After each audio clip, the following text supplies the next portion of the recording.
जय श्री श्याम सभी श्याम प्रेमियों को। कैसे हैं आप? आशा करती हूँ बाके बिहारी जी की कृपा से आप सभी कुशल मंगल होंगे। आज मैं जो आपको कथा सुनाने जा रही हूँ उसका शीर्षक है हर दाने का भाग्य। अर्थात हर दाने पर लिखा होता है खाने वाले का नाम। परमात्मा पहले ही लिख के भेजते हैं कि ये दाना किसके नसीब का है। एक समय की बात है कि श्री गुरु नानक देव जी महाराज और उनके दो शिष्य बाला और मर्दाना किसी गांव में चले जा रहे थे। चलते चलते रास्ते में एक मकई का खेत आया।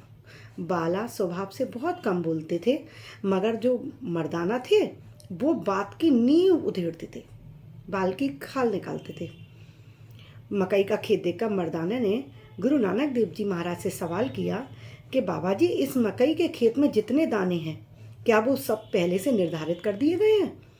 क्या उनको खाने वाले पहले से निर्धारित हैं कि कौन सी मकई का दाना कौन खाएगा, कौन इसका हकदार बनेगा? ये किसके मुंह में जाएंगे?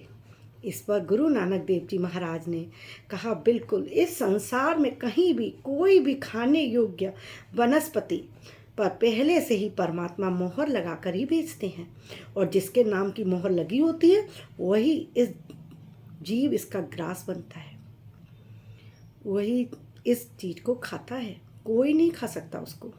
गुरुजी की इस बात ने मर्दाना के मंदिर कई सवाल खड़े कर दिए। मर्दाना को गुरुजी की बात समझ नहीं आई, मतलब उन्होंने उस बात को स्वीकार ही नहीं किया। शिष्य होकर भी उन्होंने इस गुरुजी की बात को नकार दिया। मन में सवाल चले जा रहे हैं। मर्दाना ने मकई के खेत से एक मक्का तोड़ लिया और उसका एक दाना निकालकर हथेली पर रख लिया और गुरु नानक जी महाराज से पूछा, बाबा जी कृपा करके ये बताइए कि इस दाने पर किसका नाम लिखा है? गुरु जी महाराज बोलते हैं कि इस दाने पर एक मुर्गी का नाम लिखा हुआ है। मर्दाना ने गुरुजी के सामने बड़ी चालाकी दिखाते हुए, जैसे ही गुरुजी ने ये बोला कि इस मक्के के दाने पर मुर्गी का नाम लिखा है, मर्दाना ने चालाकी दिखाते हुए कि गुरु को गलत ठहराना है। जब शिष्य के मन में ऐसा आ जाए कि हमें गुरु को ही गलत ठहराना है, तो आप सोच सकते हैं स्थिति कितनी विषम होगी। उसने चालाकी दिखाते हुए मकई का दाना अपने हथेली पर रखा है, ऐसे करके मकई का दाना हथेली पर रखा और झट से अपने मुंह में डाल लिया, और जो मुंह के अंदर गया है वो मकई का दाना सीधा मर्दाना की श्वास की नली में चला गया। क्यों? क्योंकि गुरुजी ने पहले ही बोला था हर दाने पर खाने वाले का नाम लिखा होता है। गुरुजी से कहने लगा था ना वो कि आज मैं कुदरत का ये नियम बड़ी आसानी से तोड़ कर दिखाऊंगा, और इसी बात को साबित करने के लिए उसने अपने मुंह में मकई का दाना झट से लेके और डाल लिया है।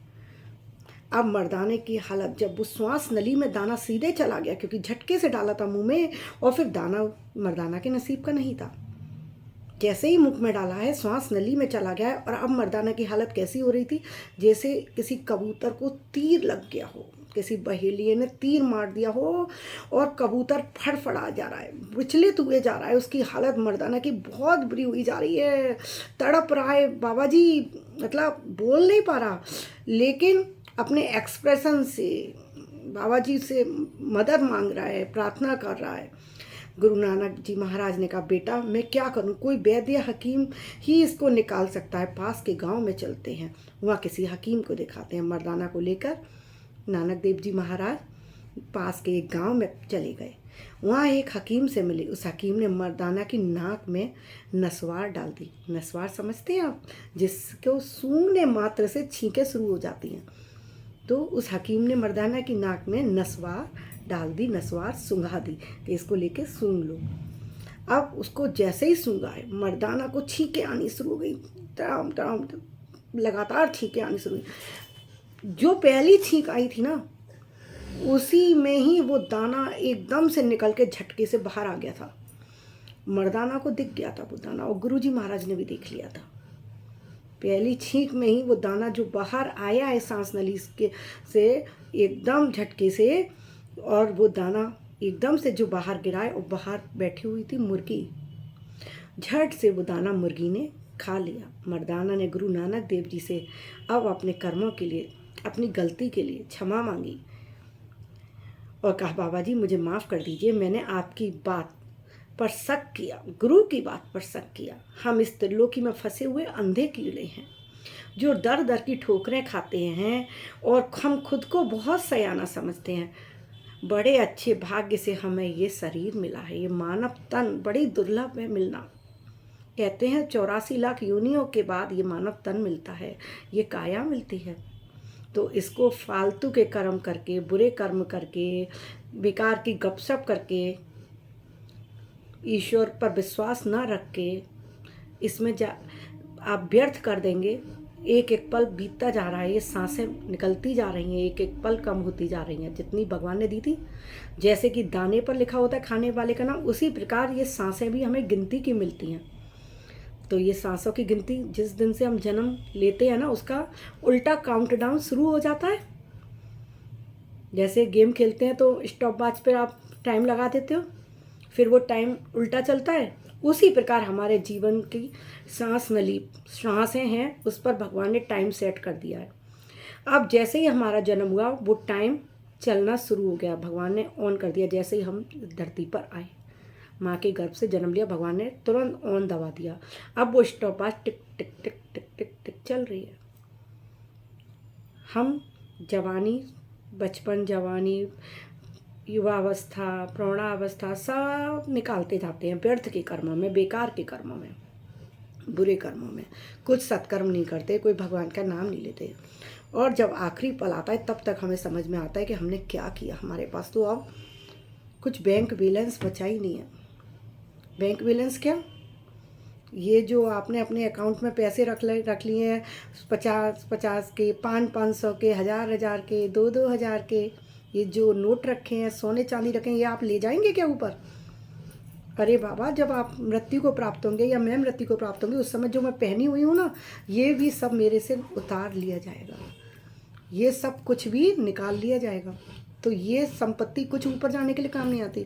भगवान की शरण में ले जाते समय हमें कौन सी संपत्ति काम आती है? प्रभु का नाम सुमिरन, राम राम राम राम राम राम, जो हम अपनी जिह्वा से लेते हैं, जो सत्कर्म इन हाथों से करते हैं, जो अपने पैरों को हम अच्छे रास्तों पर ले जा रहे हैं, सत्कर्म करने के लिए ले जा रहे हैं, मंदिर जा रहे हैं, तीर्थ जा रहे हैं। तो ये ही हमारा जो पुण्य का खाता है, ये ही हमारा बैंक बैलेंस है असली, जो कि भगवान के पास लिखा हुआ है। बुरे कर्मों का भी एक अकाउंट और एक अच्छे कर्म अकाउंट, दोनों लिखे हुए हैं। ध्यान से सुनिएगा और इस बात को समझ लीजिएगा। जब तक समझेंगे नहीं, आप करेंगे नहीं। सब लोग कहते कहते पागल हो जाते हैं, हमारे जो गुरु होते हैं, ऋषि मुनि, सब समझा समझा के, लेकिन हम तब भी नहीं समझते किसी का।